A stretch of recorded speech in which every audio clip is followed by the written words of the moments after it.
Yeah, so I decided to come live now instead of tomorrow because I did watch the first episode while I was taking a break from working, and I basically what I did is I went scene by scene and I kind of broke it down.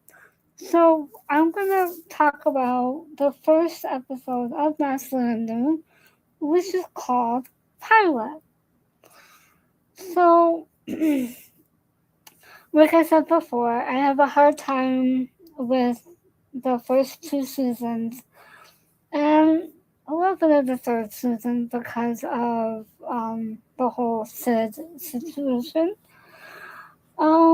So we're gonna try and get through season 1, 2, and 3 pretty quickly so that we can get through to season 4 and so on.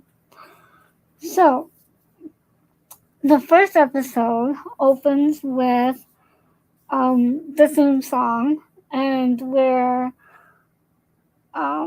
they show the couples, the established couples, before they show the names of the actors.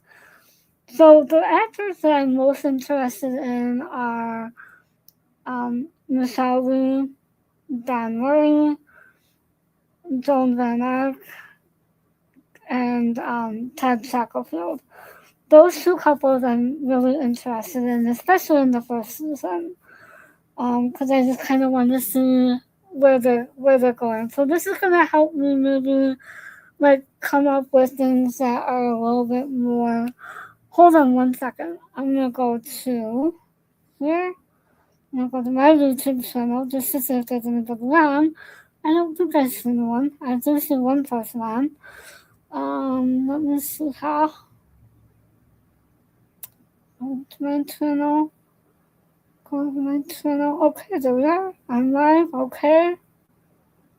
Let's see. All messages. Okay. Just so I can see the messages. Okay, so we're opening up with the theme song.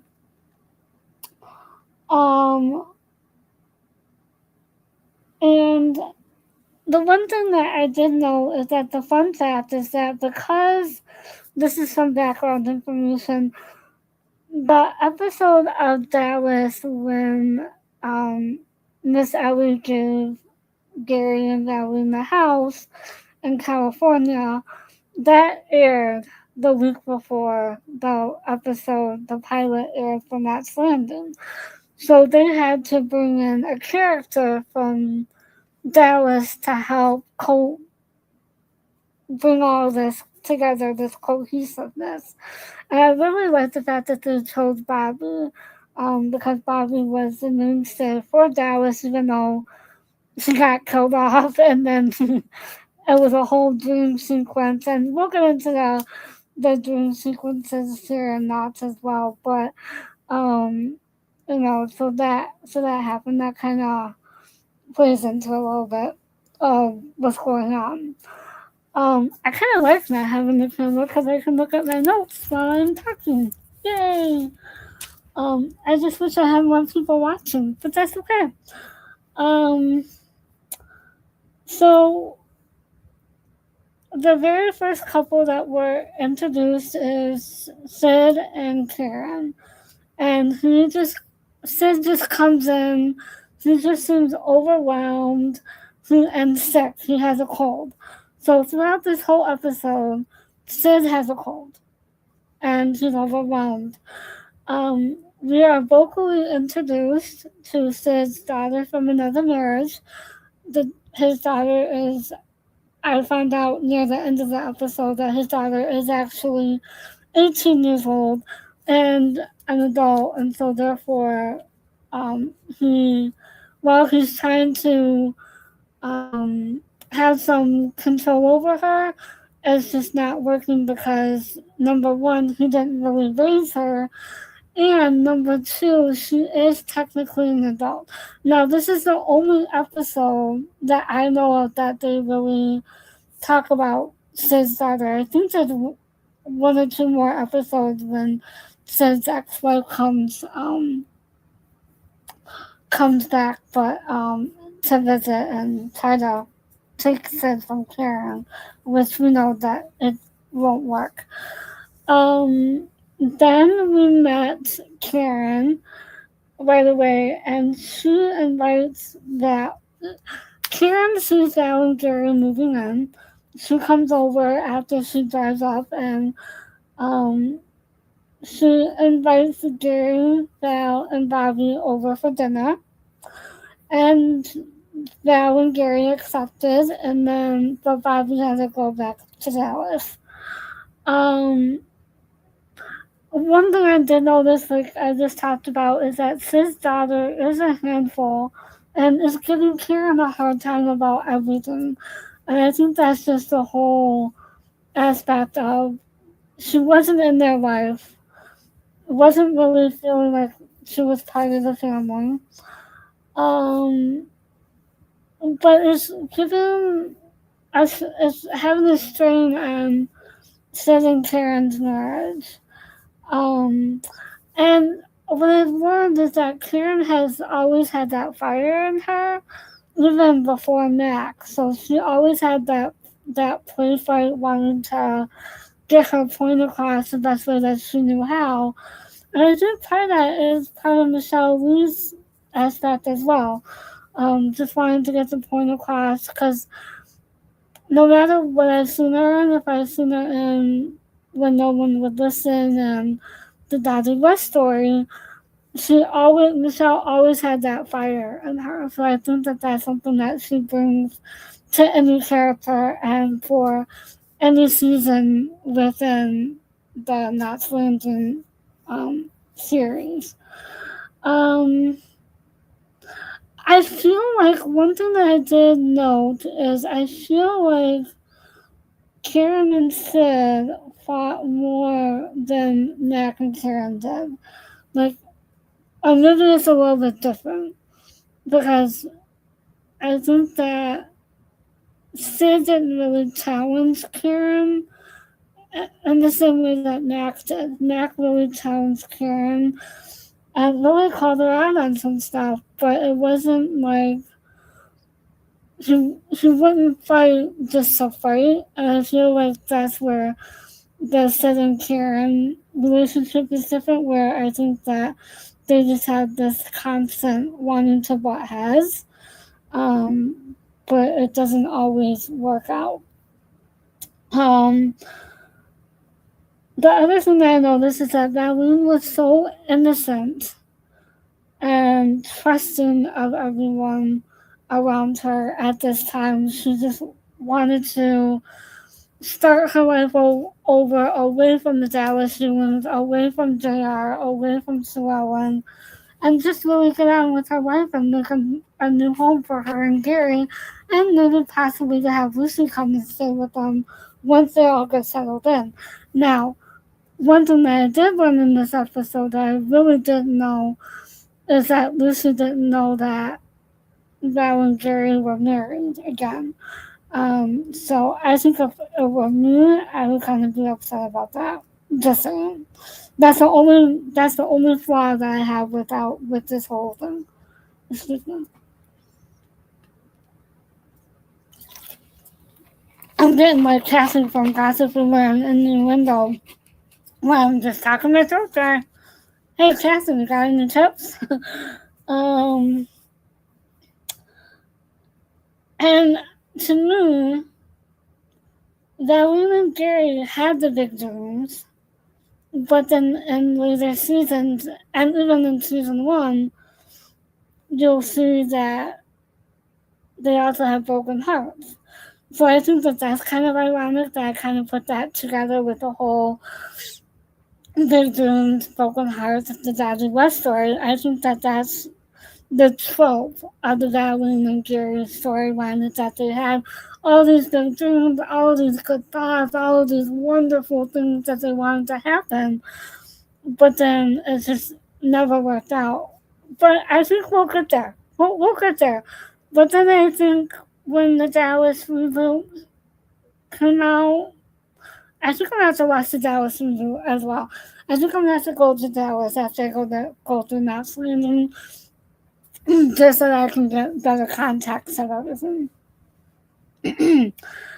And then we are introduced to Richard and Laura Uvu. And Richard is checking out his new neighbors, and he was kind of like a little sneaky than them. He was very suspicious of everyone. He didn't know why there was a viewing in California. He was very suspicious of Gary, didn't know if he was going to quit, if Gary was here to came to California to open up a business for the viewing. But Gary explicitly told him that no, I'm not working for the family. I'm not working for viewing oil. That's not his gym. He doesn't want it. He doesn't want anything to do with the viewing oil money. And then Richard invites him over for drinks after dinner. So basically what's going to happen is Val and Gary are going to go to the Fairgates for dinner, and then they're going to go to the Ivers for drinks afterwards. Gary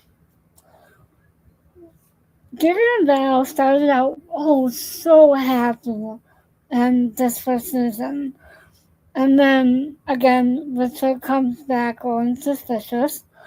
And the other thing I noticed right away is that Karen and Val had a strong bond from the beginning. Like, you could almost tell that Karen wanted to take Val under her wing, just because Val just looked so innocent and just like a little... Because JoanVanArk is probably about my size. I don't know how tall she is, but I'm about 4'10". She looks about my size. I don't know. But it just seems like Karen just wanted to take her under her wing and just kind of really look out for her and help her in any way that she could. And then again, Karen and Sid fought more than Karen and Mac. Sid, I think, is coming across as a jerk in this episode. I think that he has to overcome some things, and again, that goes with the whole Karen and Sid fighting more than Karen and Mac. I just think that's just a different chemistry from what I've seen. And then, so we're coming to the night, and we're coming from where they're finishing up dinner at the Fairgates,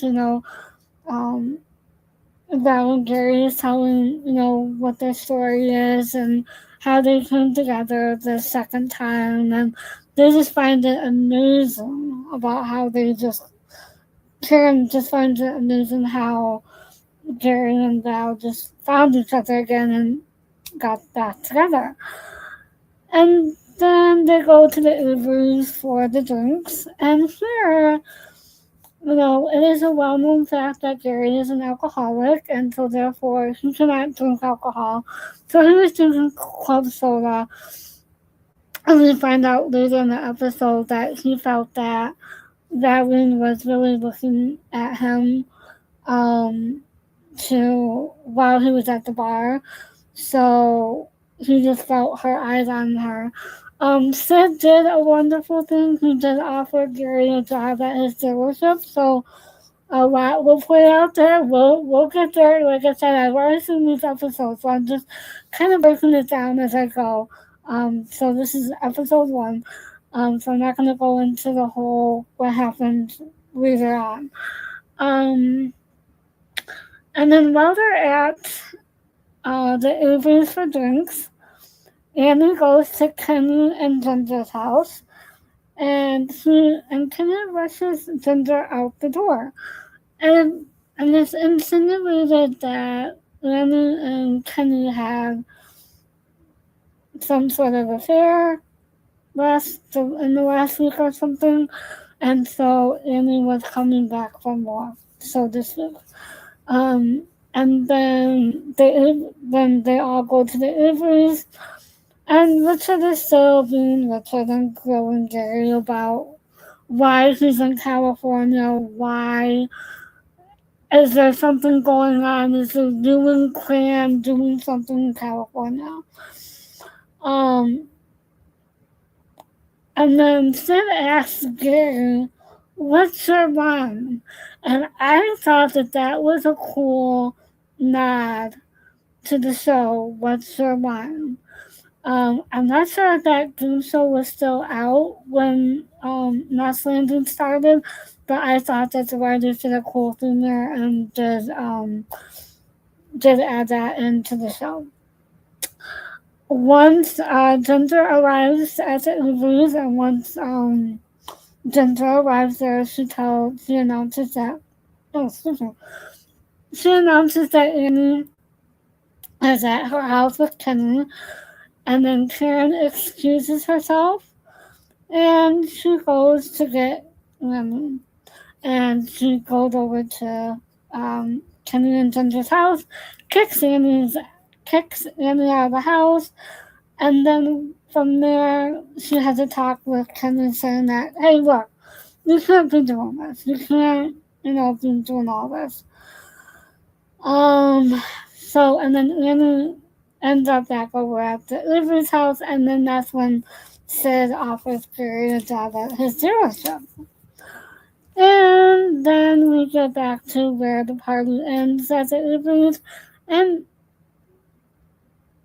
oh no, I'm sorry. Annie arrives at the Avery's, and it looks to me like she's drunk.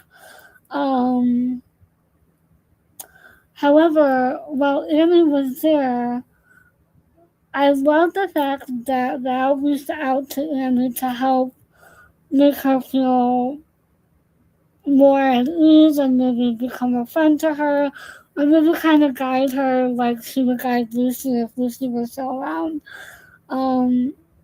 And this is where my psychology and my social work comes into play. As I am watching this, I think Annie is acting out because of her strange relationship with her father and her stepmother. I think that because she wasn't a part of their lives for so long, that coming back into their lives as an adult is kind of difficult. And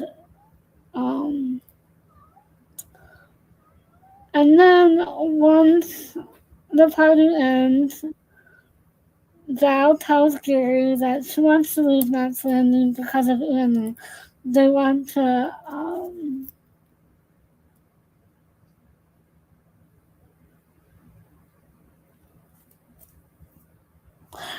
to bring Lucy to Knots Landing.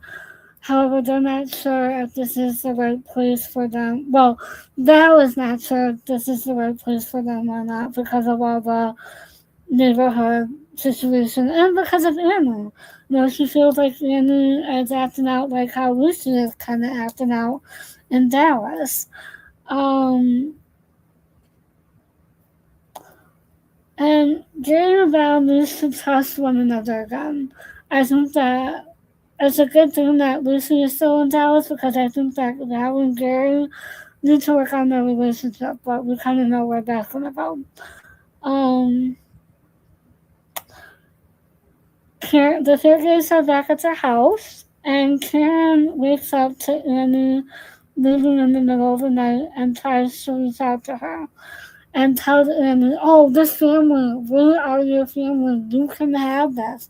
I can be here for you. However, Annie doesn't want that. Annie doesn't want to have anything to do with Karen, doesn't care what she has to say.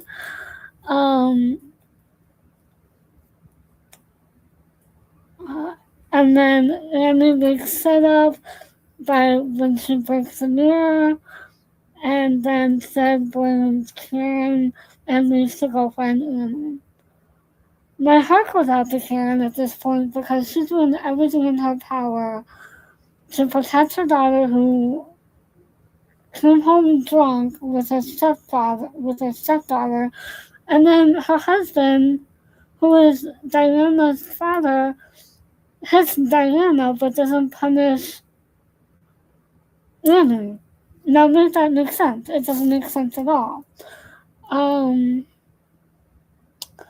So my heart really goes out to Karen because she's really getting the raw end of the deal on this. It's the next morning, And Annie calls Val from the jail. And this is where I think Val has more questions about whether or not this is the right place for them. But when after Val picks up Annie, they go to the beach and Val runs along the coast. This is Val's first time being at the beach. And she was running up and down the coast and just kind of left Annie to her own devices, left the keys around to where Annie could get them and just take off. And then once Val was done, Annie came back and was like, "Oh, how come you trusted me not to run off? I could have run off." And Val goes, "I had to trust you, otherwise I wouldn't be able to enjoy myself running around the beach. I wouldn't be able to do all this." So I think that was pretty cool. That was a good way to show how Val would treat Lucy if Lucy was with them, and how if Annie were to stay, how Annie would have been treated by Val as well. Sid is still sick. He's been sick this whole entire episode. Val and Annie walk out, and she has a court date. They end up at the booth. I just kind of talked about that.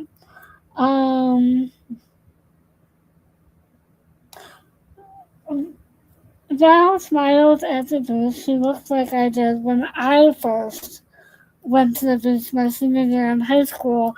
I was in chorus and we went on tour to Gulf Shores, Alabama, and that was the very first time I was at the beach. The second time was when I was older, and I went with a friend of mine and her family to the beach to Florida, and we ended up staying on the beach. We weren't able to do a lot because their daughter hurt her foot, and we had to take care of that. But that's okay. That's okay. So I went to the beach the first time with chorus, but I couldn't really enjoy myself because I had a staph infection of the spine. Didn't know I had a staph infection until 3 or 4 months later. Until right before I was supposed to go off to college. Imagine that one. So I can put myself into Val's shoes as to how she felt about the beach. Annie does take the keys, however, Val trusted her and Annie did not leave. Val didn't want to tell. Annie asked Val about Lucy, and Val didn't really want to go into the story about Lucy, but she did tell, Annie that, her and Karen both love her and that they want the best for her. But that, she knows that it's hard because her daughter is kind of in a similar boat. However, Annie goes, "Well, you could have been there if you wanted to, but Annie doesn't know the background. She doesn't know the background." So Val and Annie get home from the beach. Sid finally disciplines Annie after she blames Karen or says something about Karen and, being out in the streets, which is not true. That never happened, whatever. And Sid kind of disciplines Annie. However, he was shocked, she was shocked, Karen was shocked, everyone was shocked. And then this is also again where I think Val and Karen's friendship blooms. And then Val is still unsure about wanting to stay in Knots Landing. However, Gary tells her that he does not want to run away. So I said, right, the writing's on the wall, right? They're gonna end up staying together. And then, so we're nearing the end of the episode.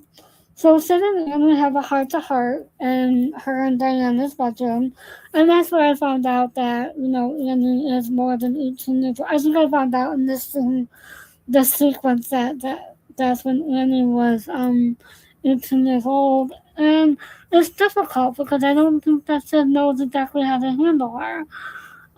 Sid talks about his childhood and how he wants to be a better father. He wants to provide Annie with the family, and he apologizes.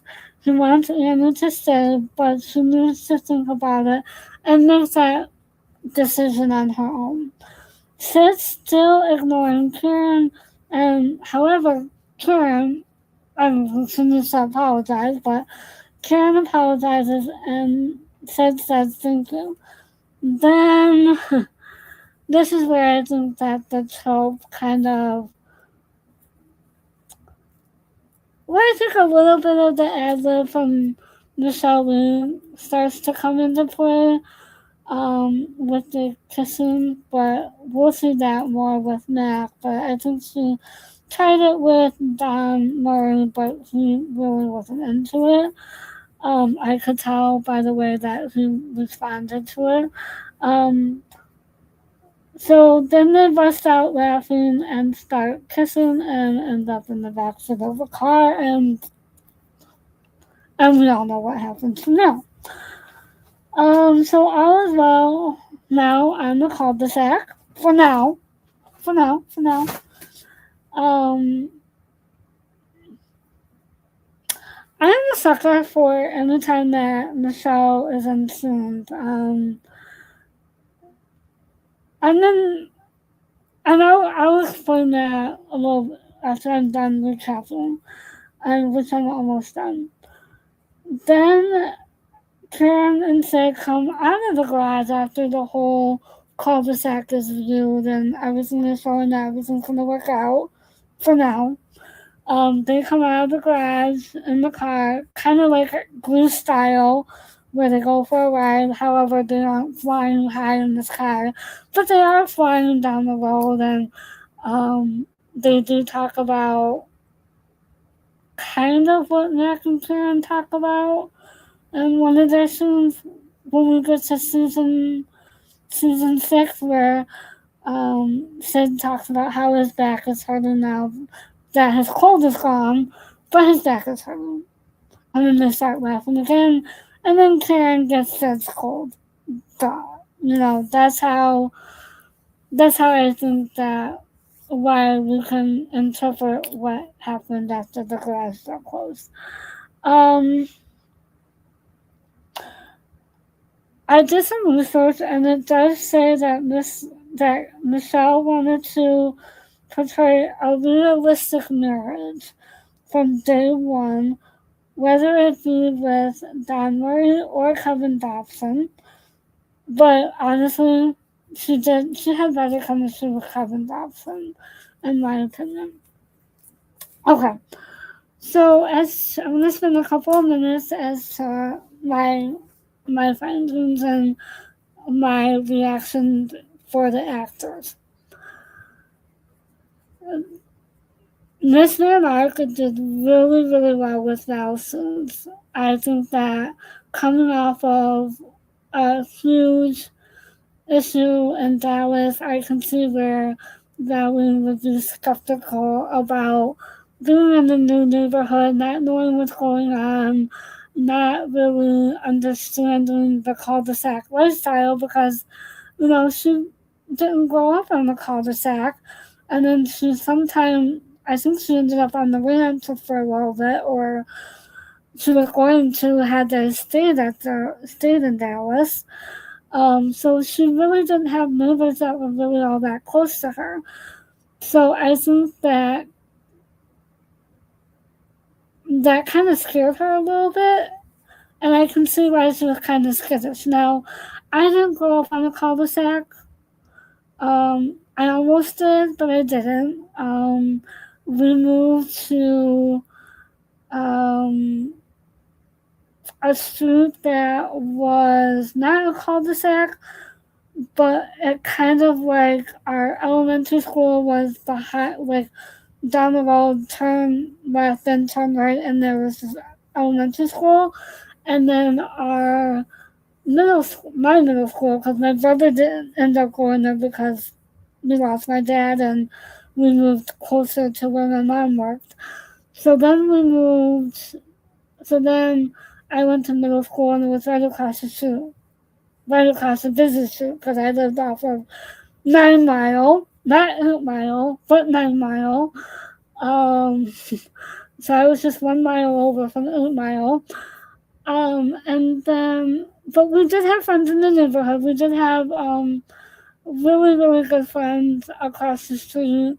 They would come over to play. We would go over there to play. Their dad took my brother hunting and fishing after we lost my dad. Um, they kind of really looked after us up until we moved. Because then we moved to an apartment complex. And it was a big complex, but we didn't really get along with our neighbors. Like, we had neighbors next door that we went to school with, and then we had like kids in the apartment complex that we went to school with that we would always take the bus with, but we never really hung out with them.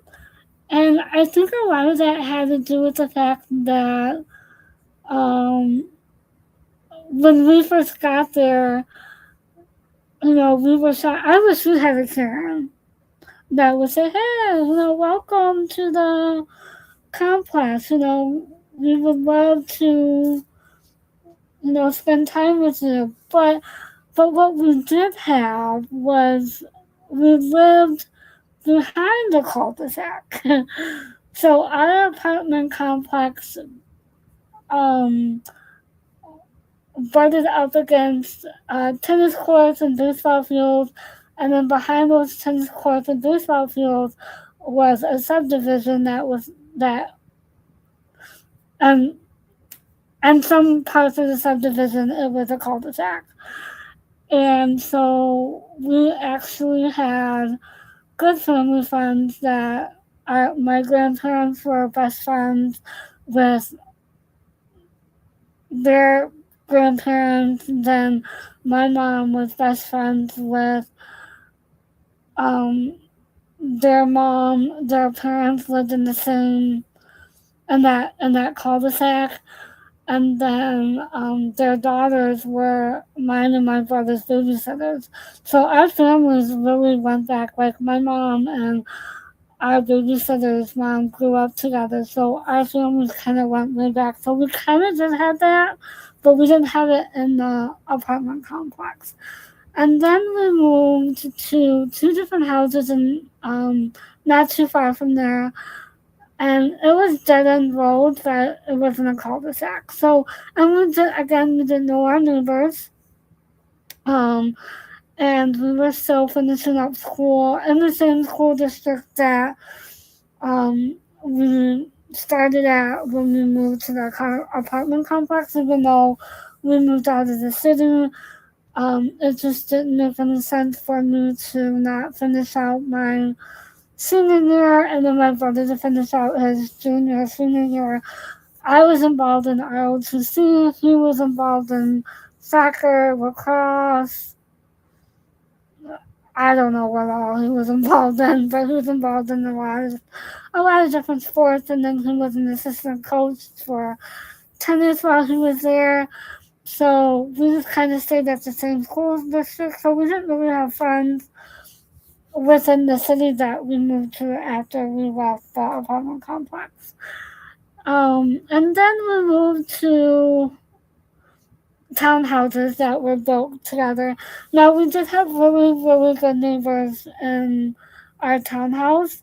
Our next door neighbors, especially, they really looked out for us. They would shovel our snow. They would just help us out if we needed anything. They were there for us. So we had them for about good 10 years, up until I lost my mom. Anyway, so getting back to why I wish I had a Karen, but I kind of did have a Karen. I kind of did have a Karen in the townhouse because her name was Karen. um, so that was good. But Karen to me was one that um,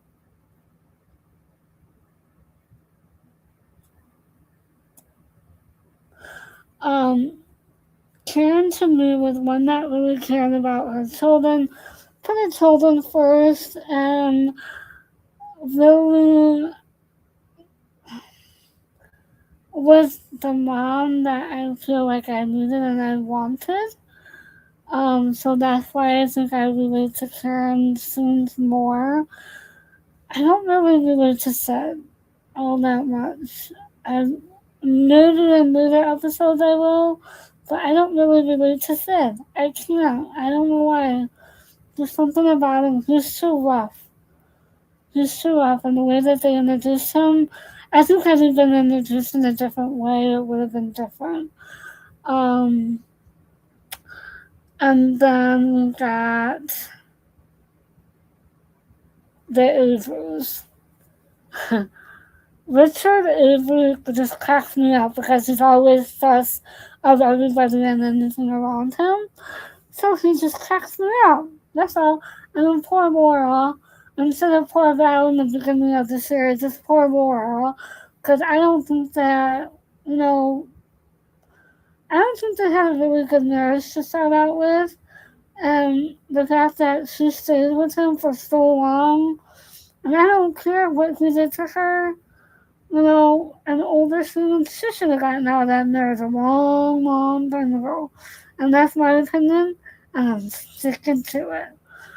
And I also don't like the fact that the wives just seem to not really have anything to do. Now, granted, I get it, it's mid 70s to early 80s. However, that's about the time that women were in the workforce, and I can understand that they wanted to maybe be stay-at-home parents and raise their kids and do all of that. However, I did come from my mom, who was a special ed teacher even before I was born. I mean, she retired after 32 years of teaching special ed. So I guess that's where I'm coming from, to where I was raised with two working parents, and to see that not happen on that set, that kind of broke my heart. Um, I'm trying to think of if there's anything else. I look forward to the next episode. I think what I'm going to do, though, because I did take 2.5 pages of notes, but I think what I'm going to do is I'm going to maybe do 2 episodes instead of 1. So maybe tomorrow we'll do 2 episodes because, it's like 20 minutes for 1 episode. Well, really, 38 minutes for 1 episode. And then I just think now that we have an introduction of the characters, maybe we can just focus on the episodes and their context. Because I know that there's going to be some stuff with Diana and Michael and Eric and oh, by the way, the actor that played Eric, may he rest in peace. I found out what happened to him shortly after the show ended, and my heart just breaks for his family. That was super, super sad.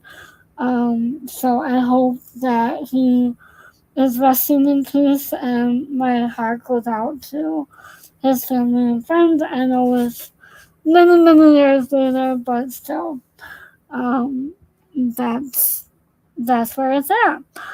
Um, I really want to try and build this channel up, so if you have any suggestions, I'm not gonna go on camera. I don't think I look appropriate to go on camera, and I don't want to expose myself to any hate.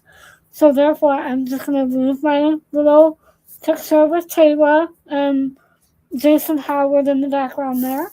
Um, I'm gonna leave that picture up for now, and maybe I'll change it in the next days. Let me to go out. Let me see if I can find a favorite scene from that. Let me see. Hold on. Let me go back to Knots Landing, and I will just play via my phone the our favorite scene. And I think I know what scene I'm gonna choose. Turn this up. No, hold on. Let me get to the scene now.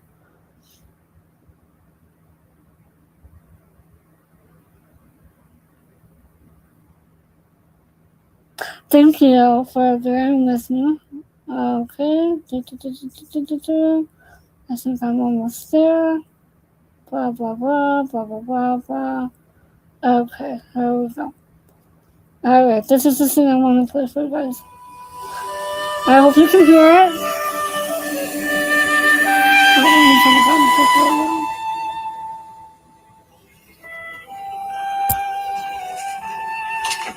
Sid, is everything all right? Sid.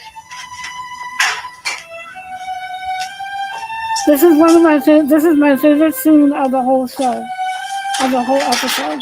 And that's what I'm gonna do for each episode. I'm gonna put down. I'm sorry. What? Last night, my scene with Annie. You got to her. Yeah, I know. But I No, you really got to her. She wouldn't have done that if you didn't get to her. So, well, what I mean, what are you saying? Thank you. You're welcome.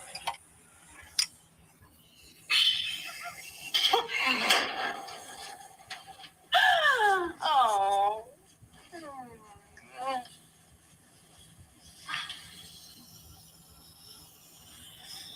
I love you. I love you. I love you.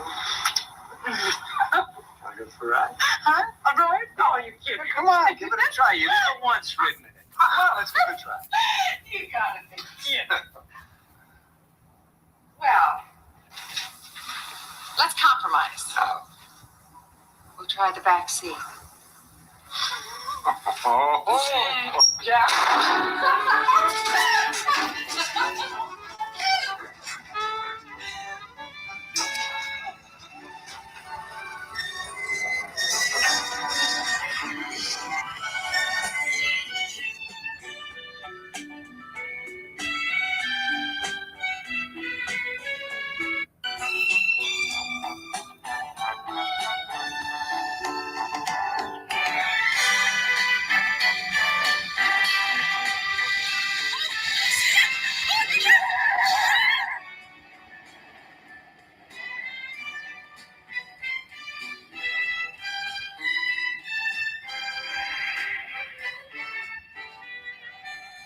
How's your cold? gone, but my back is killing me. God bless you. Thank you. And that is my favorite scene of the whole episode.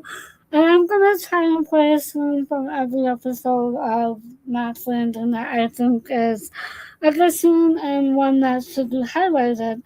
And in the description below, I have tagged We're Not Done Yet, Michelle Lee, Donna Mills, and JoanVanArk. And I'm also going to share the website for all my California friends. Since Knots Landing is Southern California, I'm going to share my friend Ivy, Ivy Hydration Med Spa. Link, just in case anyone's in California, you can check it out. So I want to thank you for taking the time to hang out with me and to talk and let me talk about Knots Landing is my new favorite obsession. So I think tomorrow we'll do 2 episodes. We'll do 2 and 3.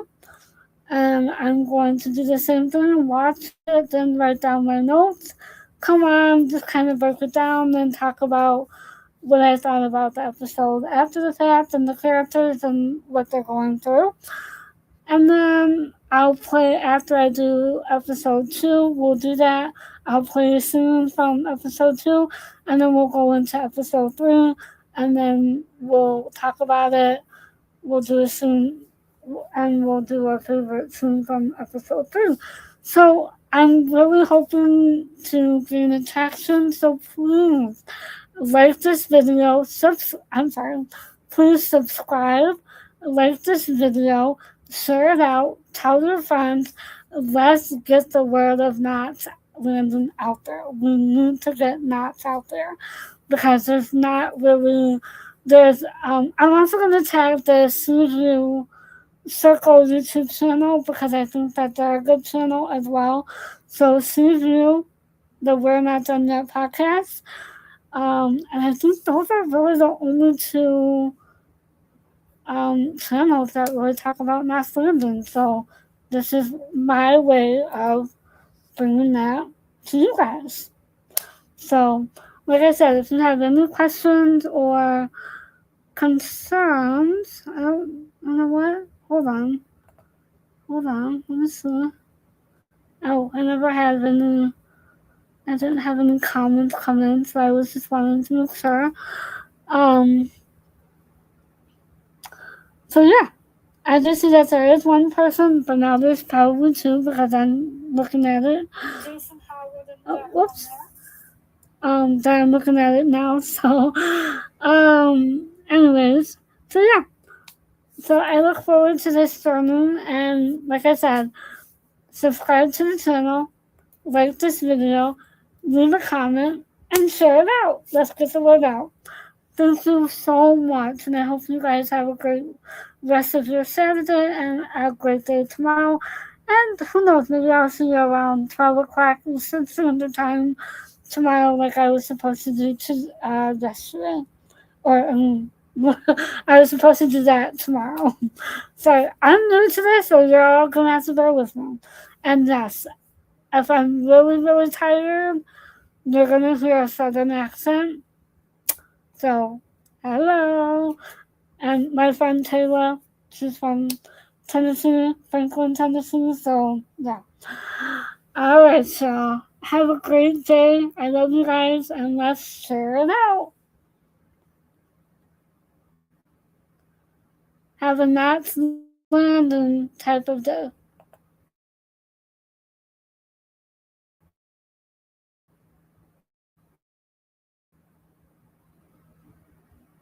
The one to end. Alrighty. Have a good day, guys.